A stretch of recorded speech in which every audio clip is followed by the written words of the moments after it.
Bismillahirrahmanirrahim. Bismillahirrahmanirrahim. Assalamualaikum warahmatullahi wabarakatuh. Alhamdulillah, senang sekali saya bisa berjumpa ya, walaupun via Zoom dengan teman-teman semuanya. Saya mendapatkan amanah dari panitia untuk menyampaikan judulnya adalah Rijalud Dakwah ya. Kalau saya sih kasih terjemahnya, apa komitmen kita atau apa komitmen saya terhadap dakwah ini. Ini kurang lebih seperti itu. Ini saya kira perkenalan saya lewat ya. Ya, saya sehari-hari di Ashifa. Ini website saya referensimuslim.com ya, bisa dilihat di situ. Materi-materi yang disampaikan biasanya di-upload di website referensimuslim.com. Bagaimana kita memahami kondisi masyarakat. Kemudian yang kedua adalah memahami akidah sebagai landasan dakwah. Yang ketiga, yakin dengan tujuan, sasaran, dan sarana dakwah. Kemudian yang keempat, menguasai kurikulum atau manhaj dakwah. Dan kemudian yang kelima, komitmen dengan sikap kita dalam berdakwah. Nah, ini 5 hal ini akan saya sampaikan mungkin secara singkat ya, secara sekilas. Setidaknya kita bisa memahami, ada gambaran lah sedikit bagaimana kita dalam berdakwah. Baik, teman-teman yang dimuliakan Allah Subhanahu wa taala, pengantar. Jadi di dalam dakwah ini atau dai, kita ini sebagai dai ya. Nahnu du'at qabla kulli syai'. Kita itu semuanya dai. Artinya apa sih dai itu? Intinya dai itu kita semua punya kemampuan untuk mengajak orang gitu. Kita punya kemampuan untuk mengajak orang lain ke arah yang lebih baik. Siapapun itu, profesi apapun, kita punya kemampuan itu gitu. Minimal untuk diri kita sendiri, kita mengajak diri kita sendiri untuk melakukan proses perbaikan. Atau mengajak teman, mengajak keluarga, mengajak kakak, adik, atau orang tua. Sekalipun kita punya kemampuan itu, sesuai dengan kapasitas kita masing-masing. Nah, makanya di dalam proses dakwah itu intinya adalah keteladanan. Jadi buat apa kita pinter berbicara, ya penampilan bagus, tetapi apa yang diucapkan tidak sesuai dengan perbuatan sehari-harinya. Gitu. Itu tidak mungkin, ya. Jadi tidak akan berhasil. Nah, begitupun yang kedua. Jadi dai ini adalah berbicara keyakinan, berbicara ketulusan. Jadi apa yang disampaikan oleh kita sebagai dai, kita sendiri harus yakin apa yang kita sampaikan gitu. Dan yang kita sampaikan itu adalah tulus, ikhlas untuk proses perbaikan, bukan yang lain-lain. Nah, kalau ini bisa kita lakukan, insya Allah itu berhasil. Dan ini dilakukan oleh Rasulullah gitu ya. Rasulullah sendiri itu sudah mencontohkan bagaimana beliau itu sudah menjadi teladan sebelum diangkat menjadi Nabi dan Rasul. Sehingga Rasulullah mendapatkan gelar Al-Amin, orang yang dipercaya. Itu di masa mudanya Rasulullah sudah dipercaya oleh orang-orang Quraisy saat itu. Jadi yang dikedepankan itu adalah keteladanan. Dan yang kedua adalah bagaimana apa yang disampaikan itu diyakini dulu oleh diri sendiri. Jadi kalau misalkan dia sendiri tidak yakin yang menyampaikan, yang mengajak kepada orang lain, ya bagaimana orang lain akan mengikuti ajakannya kalau dia sendiri yang ngajak tidak yakin dengan apa yang dia sampaikan kepada orang lain tersebut. Ini sangat penting dua hal ini sebagai pengantar bagaimana kita dalam berdakwah. Nah, ini yang saya sampaikan, poin yang pertama memahami kondisi masyarakat. Ya. Jadi kondisi masyarakat kita ini tadi sebagiannya mungkin sudah disampaikan oleh Ustadz Cecep ya. Yang pertama adalah mengenal sejarah masa lalu dan masa depan yang gemilang. tadi saya kira ini sudah disampaikan, ini dalam rangka bahwa kita itu punya sejarah yang gemilang, ya. Kita pernah berjaya kurang lebih 19 abad sampai runtuhnya Turki Utsmani, kemudian masa depan itu ada di tangan umat Islam. Nah, ini kita harus yakin itu. Kalau kita sendiri nggak yakin dengan masa depan ada di tangan kita, bagaimana kita akan mengajak orang lain supaya mereka yakin? Kalau kitanya sendiri belum yakin, maka kita harus yakin dulu gitu. Kemudian yang kedua, fenomena di masyarakat ini adalah perselisihan pemikiran dan propaganda budaya Barat. Ya, bagaimana budaya Barat ini masuk kepada umat Islam dan dipaksakan supaya umat Islam mengikuti budaya-budaya tersebut, padahal banyak sekali budaya-budaya tersebut yang bertentangan dengan nilai-nilai Islam. Tetapi dipaksakan yang pada akhirnya umat Islam mengikuti budaya-budaya tersebut, bertentangan dengan agama Islam itu sendiri. Akhirnya apa yang terjadi? Akhirnya agama Islam ditinggalkan dan mereka malah mengikuti budaya-budaya yang sudah jelas-jelas bertentangan dengan nilai-nilai keislaman. Nah, ini yang terjadi. Kemudian yang ketiga apa? Yang ketiga itu adalah umat Islam diserang secara liar. Dengan apa? Dengan masuknya tadi mulai masuk narkoba, masuklah virus-virus, ya, virus-virus pornografi, kemudian komunitas-komunitas yang sangat meresahkan umat Islam, ya, terutama kalangan muda Islam, LGBT, kemudian pergaulan bebas, dan yang semisalnya kita lihat, nah itu mereka masuk pada kita, kepada umat Islam. Belum lagi berbicara yang keempat ini adalah pemurtadan. Ya, umat Islam yang kondisi ekonominya lemah, yang pemahaman akidahnya lemah, itu menjadi target sasaran mereka supaya apa? Supaya umat Islam keluar dari agama Islam, murtad. Nah, dengan kondisi seperti ini, tentu saja kita tidak bisa tinggal diam. Kita tidak boleh diam, maka kita harus tampil dengan segala potensi ataupun kemampuan yang kita miliki masing-masing. Ya, kalau kita misalkan hari ini di ranah pendidikan, bagaimana kita berusaha menjadi garda terdepan untuk memberikan pencerahan tentang ini di level kita masing-masing, di keluarga, di tempat kuliah kita, di kampus kita, di masyarakat sekitar kita. Sehingga apa? Sehingga pada tahap selanjutnya kita bisa menyemai yang namanya benih-benih dakwah. Ya, mulai diajak, alhamdulillah sudah paham, mulai lagi dikembangkan. Awalnya hanya teman-teman kita, levelnya kita perluas lagi, sampai diperluas lagi gitu kan. Sehingga yang menyuarakan kebaikan itu semakin banyak. Jadi hari ini tantangannya itu adalah kita sedang berperang antara yang mengajak kepada keburukan atau kemungkaran dengan yang mengajak kepada kebaikan.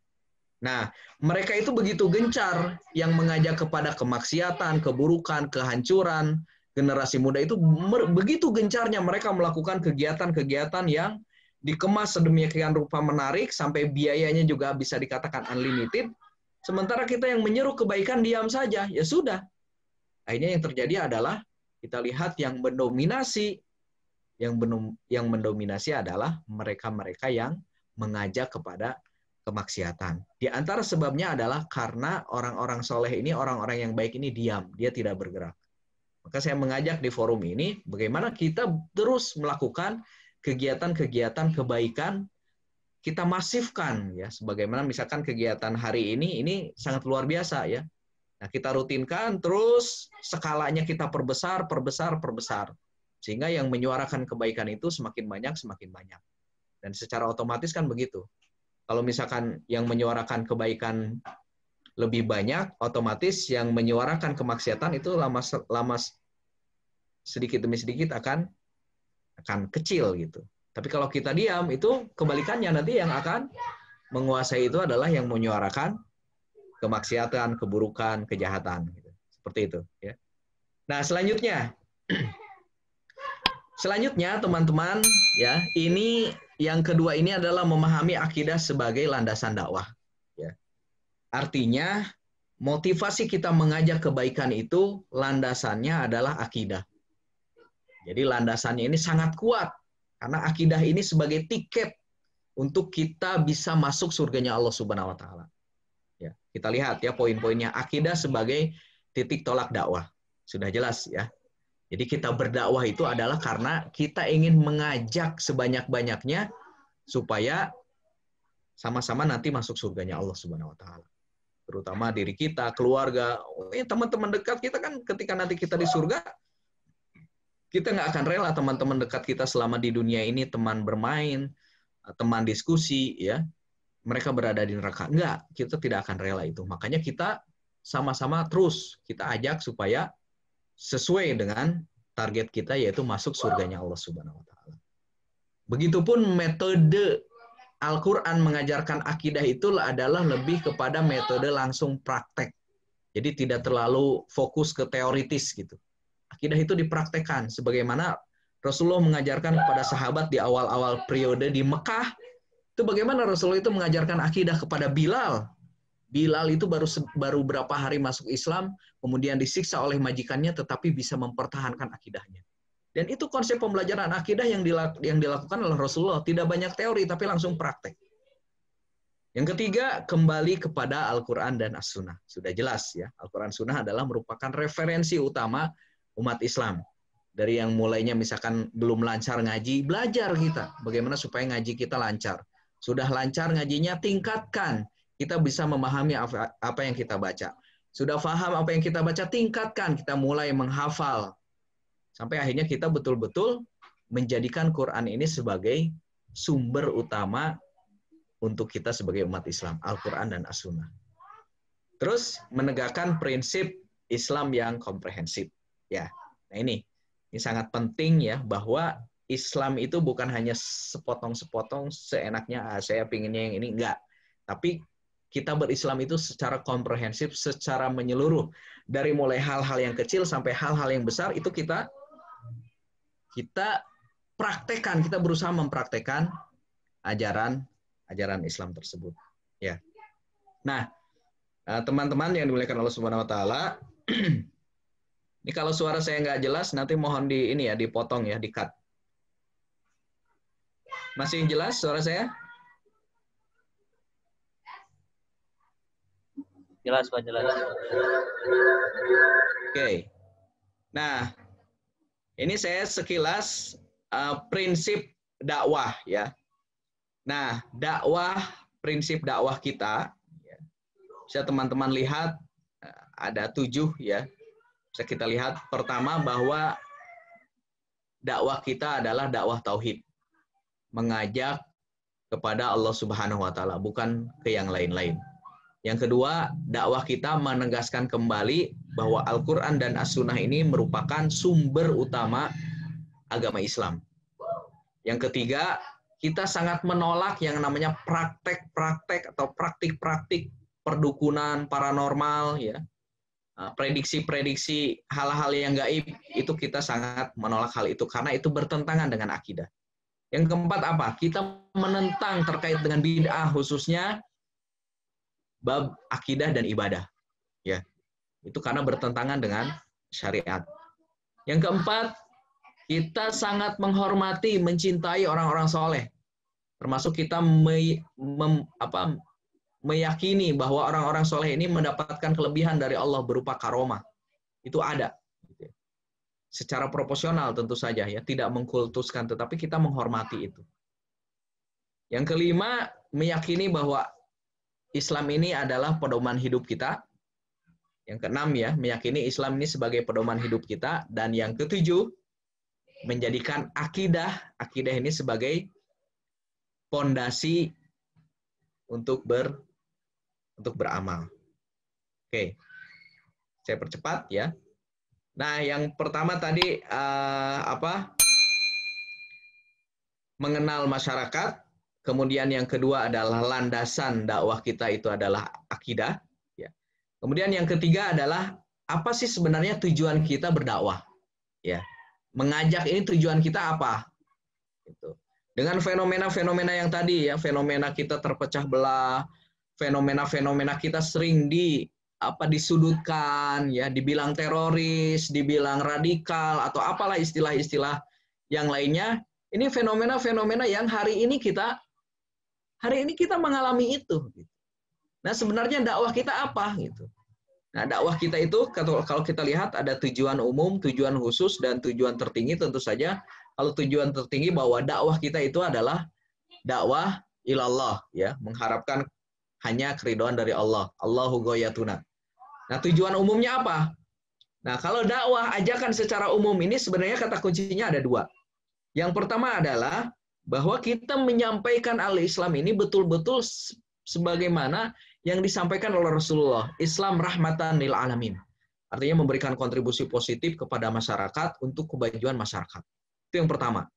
Jadi kalau ada acara-acara kebaikan-kebaikan baksos, kita menyumbang dan lain sebagainya, itu adalah dakwah kita. Ya, membantu orang-orang yang kelaparan, ada yatim, duafa, kita bantu. Itulah dakwah kita. Tetapi tidak sampai di situ, tidak hanya sekedar mensejahterakan umat ini, tetapi yang kedua itu adalah membina. Ya. Membina umat Islam ini supaya apa? Supaya secara mental, spiritualnya, pondasi akidahnya, ibadahnya, akhlaknya juga kuat. Jadi secara umum dakwah ini hanya dua ini. Bagaimana memberikan kontribusi yang positif, yang banyak kepada umat ini, dan yang kedua bagaimana membina umat ini supaya pondasi akidahnya kuat, ibadahnya juga benar, akhlaknya juga bisa terjaga, dan semangat untuk menjaga, untuk membela kebenaran itu tetap berada di masyarakat kita. Itu tujuan dakwah secara umum. Nah, kalau secara khusus ada untuk perbaikan diri pribadi, ada perbaikan untuk keluarga, ada perbaikan untuk masyarakat. Nah, ini juga tadi sudah disampaikan ya di pemateri sebelumnya. Intinya kalau dakwah khusus ini lebih kepada perbaikan diri, perbaikan keluarga, masyarakat yang lingkupnya lebih kecil lagi. Dan ini harapannya menjadi pionir-pionir dakwah nanti di tengah masyarakat, di tengah-tengah umat. Ya, sarananya ada 3. Ya, sarana dakwah itu ada 3. Yang pertama adalah kurikulum. Ya, manhaj sudah jelas ya, tahapan-tahapannya apa saja yang harus dilakukan. Yang kedua adalah tim yang solid, aktivis dakwah, ya, kita-kita ini gitu ya. Ini kita-kita ini harus satu sama lain saling mendukung, saling mensupport kalau ada kegiatan-kegiatan dakwah. Kemudian yang ketiga adalah leader yang kuat atau leader yang kokoh dan yang terpercaya. Ya, jadi 3 ini harus ada dalam dakwah kita. Karena kalau tidak ada yang inisiatif, tidak ada yang menggerakkan, tidak ada yang proaktif, tidak ada yang memberikan motivasi, ya nanti akan jalan di tempat. Ya. Nah, ini sangat penting saya kira berkaitan dengan bagaimana sarana dakwah ini harus memiliki 3 hal. Ada kurikulumnya, ada timnya, dan ada leadernya yang bisa menggerakkan timnya tersebut untuk melakukan dakwah-dakwah tersebut. Baik itu dakwahnya secara khusus ataupun dakwah secara umum. Baik, ya ini sudah asar ya, sedikit lagi. Nah, yang keempat, ya ada 2 slide lagi.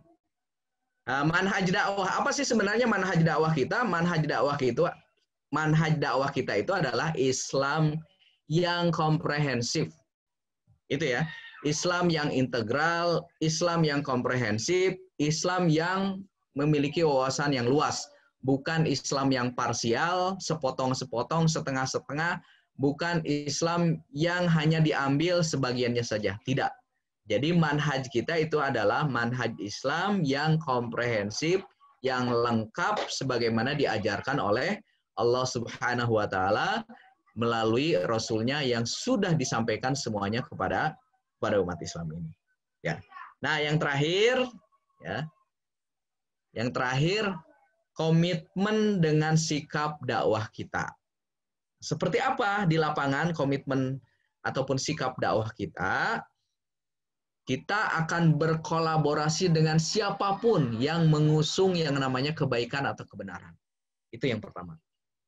Yang kedua, dan kita akan menghormati sikap-sikap dakwah yang lain ya, selama perbedaan tersebut bukan yang sifatnya prinsip. Sifatnya prinsip itu terkait akidah, terkait ibadah. Kita akan berkolaborasi dengan siapapun ya, dengan siapapun Karena yang namanya kebaikan itu harus dilakukan oleh banyak orang. Ya, kalau hanya kita saja, kalau hanya sedikit orang ya tidak akan masif. Ya, sebagaimana kalau kita berbicara di medsos ya, kalau misalkan hanya sedikit ya tidak akan menjadi trending topik. Kalau ingin menjadi trending topik berarti harus masif, harus lebih banyak lagi pengusung-pengusung kebaikan ini, harus lebih banyak lagi yang menyuarakan kebaikan ini, sehingga supaya secara otomatis nanti yang mengusung keburukan, kemaksiatan, kejahatan itu akan tersalib karena yang mengusung kebaikan semakin banyak. Ya. Nah, yang terakhir ini saya sekilas ya. Ini harapannya kita sebagai dai memiliki sifat dan karakter ini. Ada 10 ya, saya sebutkan.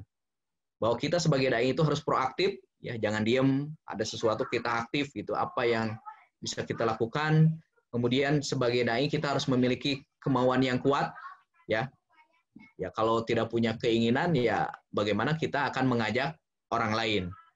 Yang ketiga adalah kita diajarkan untuk dermawan. Jadi kita itu diajarkan tangan di atas lebih baik daripada tangan di bawah. Yang selanjutnya, bahwa aktivis dakwah ini harus rela berkorban. Ya, dermawan, rela berkorban. Yang selanjutnya, memiliki tekad yang kuat. Ya, memiliki tekad yang kuat. Yang selanjutnya, bijaksana. Ini bijaksana ini kita akan mendapatkannya ketika kita sudah sering terjun ke lapangan. Kita akan semakin bijak melihat, memberikan solusi terhadap fenomena-fenomena atau problem-problem yang ada di sekitar kita. Yang selanjutnya adalah bahwa aktivis dakwah ini harus menjadi teladan bagi orang lain. Ya, teladan dalam berbicara, teladan dalam berakhlak, teladan dalam ibadah, menghormati yang tua, menghargai yang muda, ya. Ini adalah keteladanan bagi kita sebagai aktivis dakwah. Selanjutnya, memiliki kepekaan sosial, jelas ya.